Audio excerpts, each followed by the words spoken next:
올해 약간 서울이 아닌 그 지역에 그 공장에서 주주총회를 한번 했습니다. 저한테 그게 너무 그 상징적인 일이었어요. 그래서 아, 이게 스타트업의 투자 영역이 대변화를 이루는구나 라고 생각했고, 구글에다가 하고 싶은 책을 넣지 않고 이제 IT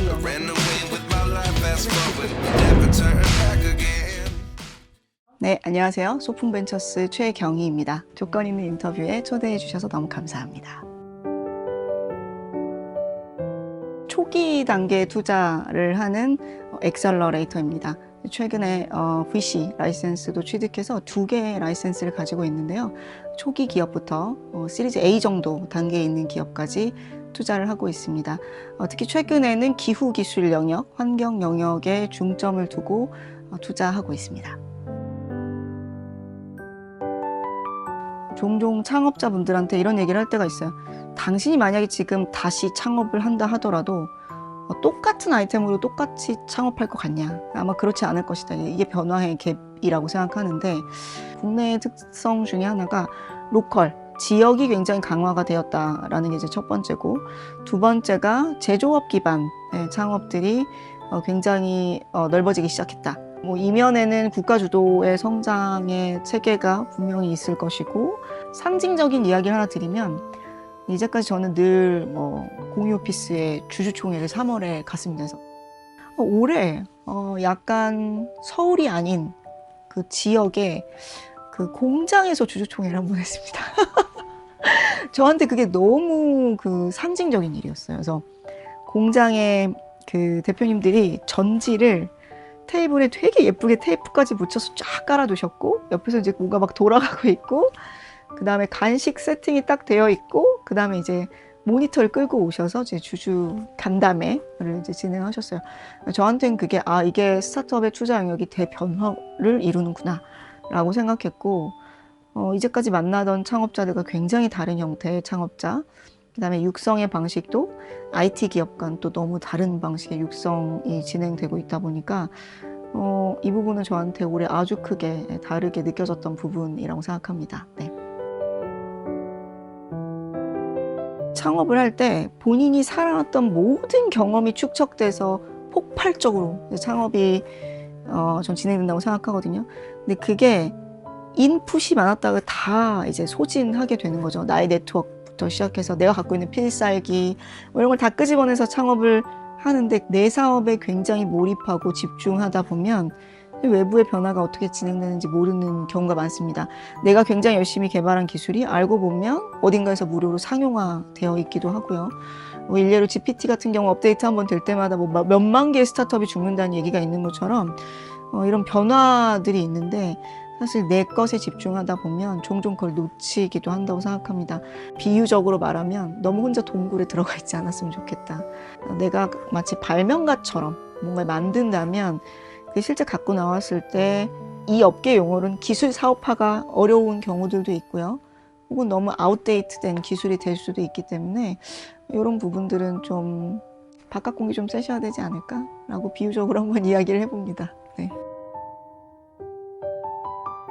창업자분들 중에 SNS 활동 혹은 강연, 뭐 인터뷰 이런 게 삶의 주가 되시는 분들이 있습니다. 그 경우는 뜯어 말리죠. 네, 대표님한테도 대표님이 쓰는 시간, 네, 자원, 만나는 사람들의 배분을 하였을 때 하루 일과의 50%를 뭔가 어디 외부 행사를 돌아다니거나 이런 것은 좋지 않다.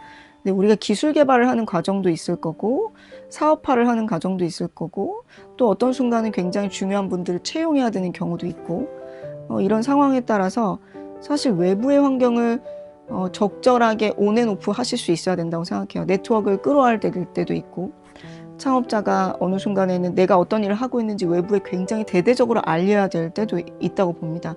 근데 이제 그 모든 것을 차단한 채 내가 뭔가를 굉장히 잘 하고 있으면 누군가 나를 알아봐 줄 것이다 라고 생각하는 경우가 있는데, 저는 그거는 굉장히 쉽지 않다고 생각해요. 어렵다고 생각해요. 혹은 대표님 SNS 지금부터 일주일에 2번 이상 글 올리지 마세요 라고 하는 경우도 있어요. 오늘 뭐 먹었어요 부터 다 올리시는 분들은. 그러니까 이런 모든 것이 개인이 아니라 내가 이 회사의 대표로서 어떤 아이덴티티를 가졌을 때 이 회사가 가장 성공적으로 나아갈 수 있는가라는 것을 좀 제3의 시각으로 판단했을 때 그게 적절할 때 그 행동을 하시는 게 맞는 것 같아요. 첫 투자가 아니라 두 번째, 세 번째 정도 투자가 맞으실 것 같아요. 지금의 제 조언은. 그때부터는 정말 본격적으로 내가 사업화를 제대로 해보겠다는 뜻이거든요. 이때는 우선 가장 먼저 나한테 투자해준 주주와 상의를 하시라는 얘기를 드립니다. 그분들은 이미 이 시장의 투자 씬이 어떻게 돌아가는지 내가 갖고 있는 수십 개 이상의 포트폴리오들의 상황을 잘 아시는 분들이기 때문에 지금 나의 아이템이 시장에서 어느 정도의 경쟁력이 있고 투자를 받기 위해서 어떤 로직을 가져야 되는지를 먼저 상의하시면 좋겠어요. 근데 이제 창업자들이 보통 나 혼자 뭔가를 낑낑거리면서 하시는 경우가 있는데 저는 적극적으로 미팅을 요청하셔서 미팅을 한 후 나의 상황과 그 시장의 상황을 파악하는 일, 그게 가장 우선 첫 번째라고 생각합니다. 투자자를 소개받을 때도 내가 그냥 콜드콜로 보내는 것보다 나에게 투자한 주주가 레퍼런스를 달아서 소개해 주시면 확률이 훨씬 높으시겠죠. 네, 그게 첫 번째고요. 두 번째는 그분들은 투자업을 하시기 때문에 시장 상황을 잘 아시기 때문에 나를 조금 더, 우리 회사를 조금 더 객관적으로 파악해 주실 수 있을 거라고 생각하고 어떻게 보면 상의할 외부 사람이 있는 건 굉장히 좋은 것 같아요. 그래서 그런 의미로 좀 적극적으로 도움을 요청하셨으면 좋겠습니다. 솔직하게 쓰셔야죠. 솔직하게 쓰시지 않았을 경우에 투자자들은 그걸 볼 수 있는 방법들이 많습니다. 저도 질문을 많이 해요. 예를 들어 누적 말고요, 월 단위로 보여주세요 라던가. 그럼 이제 명확하게 월 단위 그로스 지표가 다르게 나타날 수도 있죠. 중요한 건 내가 이 숫자에 어떤 의미가 있는가, 떨어질 때도 의미가 있죠. 예를 들어 성수기, 비수기가 있는 곳들도 있기 때문에 당연히 그럴 수 있다고 생각합니다. 그거에 대한 합리적인 설명을 좀 잘 써주시면 좋겠고, 우리 뭐 KPI라는 말을 너무 흔하게 쓰지만 내가 정말 중요하다고 여기는 지표를 어떻게 관리했느냐에 대한 얘기가 좀 있으면 좋을 것 같아요. 당연히 솔직해야 되지만 내가 강조하고 싶은 것을 솔직하게 강조하시는 게 좋을 것 같습니다. 네. 한국은 모태펀드라는 게 있어요. 한국 벤처 투자 가시면 출자삽 공고라는 걸 하고요. 투자사들도 국가나 다른 출자자한테 돈을 받기 위해 창업자들이 쓰시는 것처럼 IR 같은 것들을 쓰고 돈을 받습니다. 그래서 그 펀드를 결성하게 됩니다. 그렇다 보니까 이걸 출자하는 기관들의 의도가 담겨 있습니다. 뭐 예를 들어 여행 산업이 코로나 때 떨어졌을 때 여행 관련된 스타트업에 지원을 많이 한다거나, 제조 사업에 부음을 해야 될 땐 제조 관련 산업 분야 자금이 많이 내려오겠죠. 그래서 좀 쉬운 얘기로 하면 대입의 입시랑 저는 비슷하다고 생각합니다. 예를 들어 저희 회사 인턴이 문화인류학과 출신 친구가 하나 있는데요. 문화인류학과에 가고 싶은데 문화인류학과가 없는 학교를 아무리 문을 두드려도 문화인류학과는 없는 거잖아요. 이것처럼 엔젤 라운드나 시드 라운드를 넘어가면 이제 많은 펀드들이 주목적 투자라는 영역이 있고요. 그거에 맞는 창업자를 너무 찾고 있습니다. 이런 주목적 투자를 맞춰서 내가 펀드를 찾아가는 방식이 굉장히 중요하고, 최근에는 그런 펀드가 어떤 게 결성됐는지 워낙 데이터베이스들이 많이 나와 있기 때문에 검색하시면 볼 수 있을 것 같습니다. 두 번째는요, R&D 기간이 긴 이런 회사들의 경우는 매출과 수익화에 대한 질문을 많이 하실 거고요.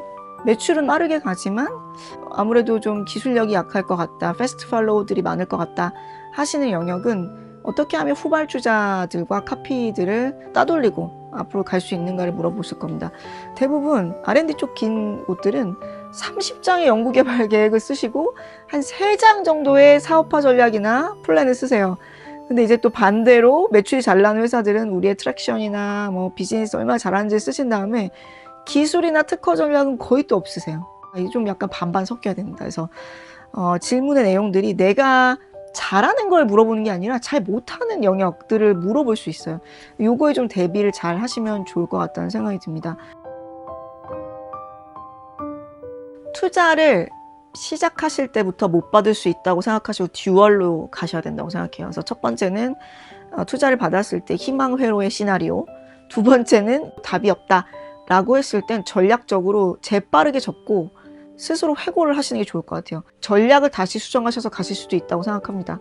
근데 듀얼로 준비하셔야 되는 거는 투자가 안 됐을 때는 지원금, 대출, 뭐 그 이외 여러 가지 내부의 사이즈를 줄이는, 경비를 줄이는 방식들도 고민을 분명히 같이 하셔서 플랜을 써놓으셔야 되고요.